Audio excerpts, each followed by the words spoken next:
benefits and estate taxes and everything, capital gains, everything that everyone else gets that's married, we now get as well. So it's fucking amazing and great. Also, this week has been a really bad week for the conservatives in the world because of obviously gay marriage being the biggest of them all. But I think there was I know I read something about, where did I read that? I read something, I'm trying to remember where I read it, on my Facebook page or somewhere that was about, somebody had posted something about gay rights or something. Oh, I know what it was. People kept saying, oh my God, I'm going to move to Canada. I'm going to move to Canada now that gay rights is legal. What's happening to my country? God would be shocked. God is rolling over in his grave, or whatever they're saying, and about how horrible it is that we are getting our equality in this country. And honestly, we are, what's funny about that is that they keep saying, I'm going to move to Canada. I'm going to move to Canada. Well, Canada has had gay marriage legalized for 10 years.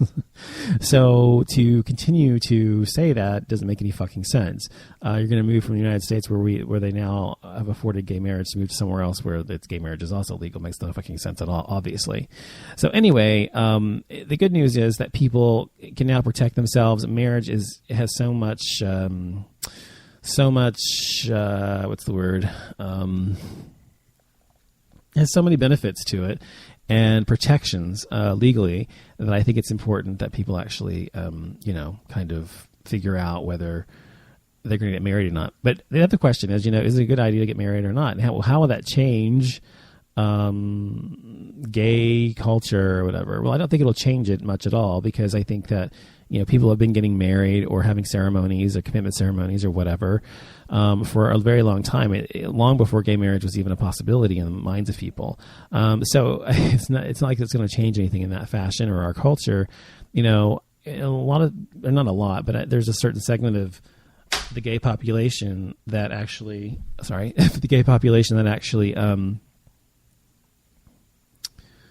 yeah, I agree, Tristan. The gay population that's waiting for some sort of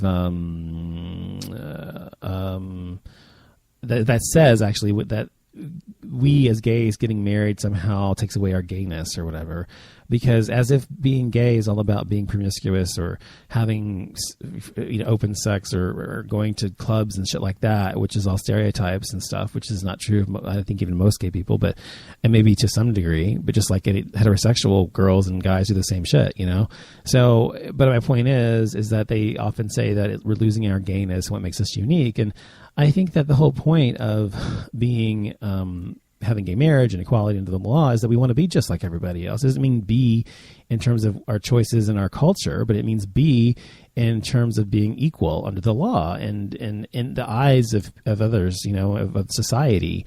So of course we want to be the same as everybody else, in my opinion, in that sense. But it's just never going to change the fact that we're fabulous and we're fantastic and we're great and we're wonderful and we have great sense of style, and the gays do, generally speaking, and the lesbians are really good at woodworking, and I'm just kidding.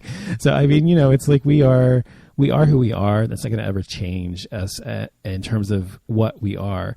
In terms of our culture, I think it'll mean that we now can focus in terms of our plight and our fight and our quote unquote agenda.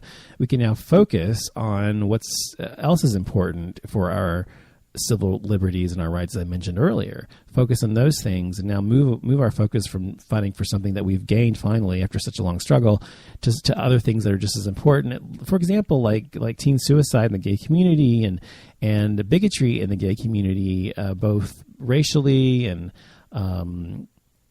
I don't know, financially, I don't know what the word is for that, or socioeconomically, I guess. There's all sorts of things that within the gay community that need to be handled as well. Homelessness, suicide, poverty, that people don't really talk about or address. And one of the things is that people, look at gay people as a whole and think that all gay people are wealthy because we don't have kids, generally speaking. And all gay people are,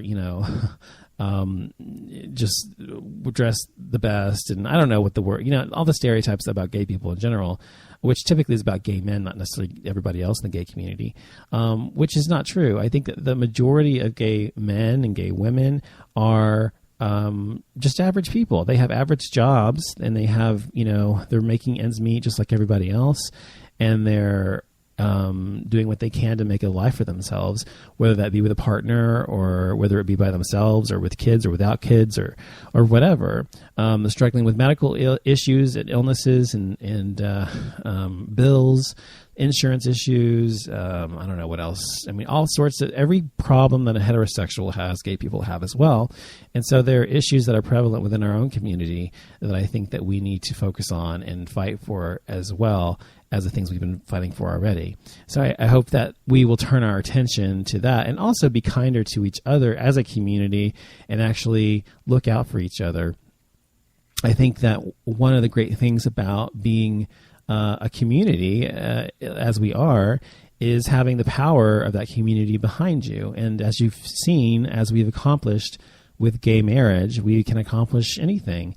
If it's fair, we can fight for it. If it's something that's dear to our hearts, we can fight for it. In the 80s, early 80s, what brought the gay community together primarily was the AIDS crisis, because no one was doing anything about all of these gay men specifically. I mean, there were gay women too and heterosexuals, but generally in the beginning it was mostly gay men dying of AIDS. Excuse me. And no one, the government, no one was doing anything about it because we had ACT UP and we had all these other groups doing something about it, gay men's health crisis, whatever. But that brought us together as a community, and that was our common goal. I think in the 90s, it was more about kind of gay rights in terms of just having equality as everyday people. And then, 2000s and now it's been mostly about gay marriage. So I don't know what the next big thing will be. As I said, I think it probably will be transgender rights and that sort of thing. But in terms of just gay and lesbian rights, I think, the things I mentioned are important. But anyway, turning our attention a little from the gay rights thing, the other thing that happened recently was that the Supreme Court ruled that I can't remember what the actual ruling was. I'm sorry, about the Confederate flag and how there's a constitutional right, or how it's banned from government institutions and that sort of thing. And I was surprised that this was even something that was a question to people. Of course, when it comes to bigotry, it's been around for so fucking long. People continue to hang on to the traditions or whatever. And I'm all for tradition, fine, whatever. You have traditions, whatever, that's fine. But this is my feeling on this whole Confederate flag thing. I feel this, and some people may disagree with me, but I feel that if you are an individual, you're redneck, whatever, some rebellious type or motorcycle gang person, or I don't know what the fuck ever, the kind of people who wear the fucking Confederate rebel flag, battle flag on their chest or their coat or their car, or fly the flag in their home or whatever, fine. I don't give a fuck. If you want to fly the fucking swastika, I don't care. You have the right to fly your flag wherever you want to. If your own private home, on your own person, you want to wear it, whatever, look like a fucking moron wearing it, fine, go right ahead. But I do draw the line, and this is where I agree with the ruling, when it comes to governmental institutions, because it doesn't make a whole lot of fucking sense to fly the battle flag for the Confederacy when they were the traitors to the United States of America. To fly that right next to the United States flag makes no fucking sense at all. And it doesn't, it's offensive. People keep saying, or have said, that the Civil War was not about race, and it was about, economy, and it was about this and that bullshit. Everybody knows the fucking Civil War was about fucking slavery. Whether it was for economic reasons or moral reasons or whatever, it doesn't matter. Ultimately, it boils down that it was too about slavery. And that flag represents to people who are black, especially, and have black ancestors who were slaves, including myself. My dad's side of my family's black, so I had members of my dad's family, many generations before, that were probably slaves. I don't know that for a fact, because his side I've only got traced to like 1800 or something, because they were probably slaves. But anyway, I think that it's important to remember that this is an offensive emblem to people, just as the swastika would be incredibly offensive to Jews. So can you imagine if we had the swastika flying around on our governmental institutions or anywhere as a public space, and we all know how a Jew or a gay person or anyone who's a minority would feel about that. It's no different with a rebel flag. And to me, there's no difference between the swastika and the rebel flag, the Confederate rebel flag. To me, they're the fucking same thing. In terms of, whether they should be flown or not at government institutions.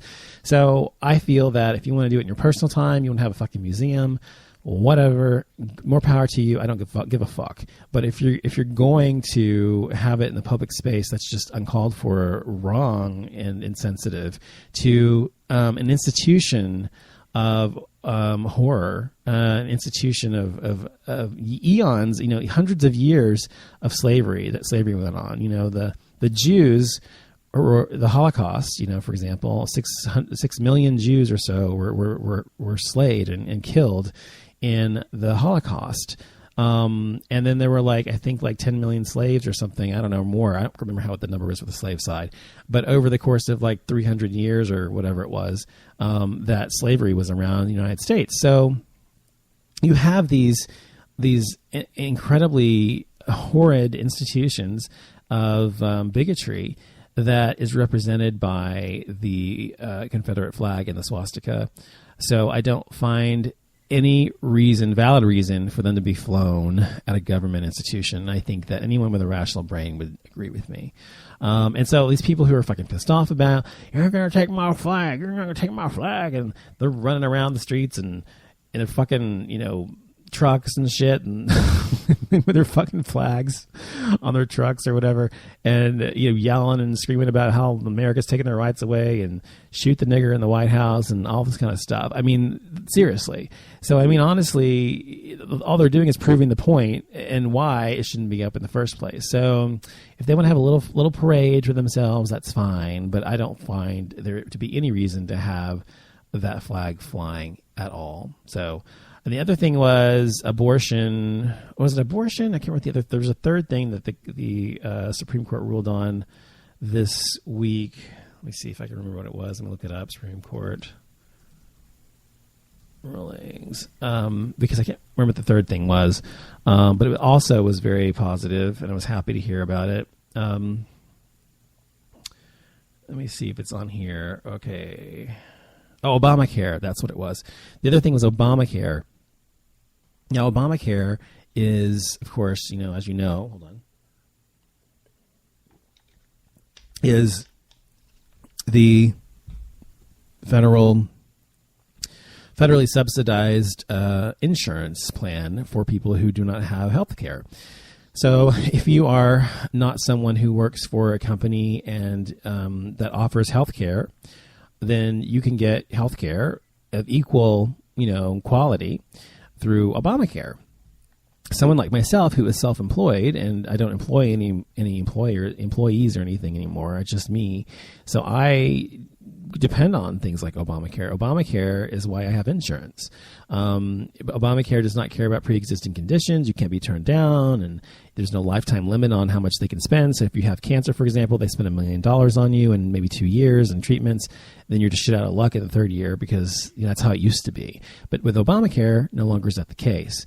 Also, if you have cancer or you have some terminal disease or something, or even just you've had a blip on your chart where you had a heart issue one time when you went to the emergency room or something like that, they can turn you down before for insurance. But now with Obamacare, they can't do that. So these are great reasons to have Obamacare and why it protects people and why there's so many more people now insured. Plus, there's a mandate. You have to have health insurance through your employer or through Obamacare, or you have to have a reason not to have it that's qualifies you not to have it. Anyway, for people who can't afford Obamacare, there is a subsidy available. So, for example, if your premium is $200 a month and you don't make a lot of money, let's say you make $20,000 a year or something, you might qualify for, $50 a month Obamacare or $100 a month, $100 off or something like that. I don't know what it would be, but I'm just saying that they give you a subsidy because you don't make enough money to qualify to actually, afford it. So to me, it's an incredible thing. It's wonderful. It's terrific. It is an incredible, wonderful thing for our country, especially a civilized country like the United States of America is so subpar in our healthcare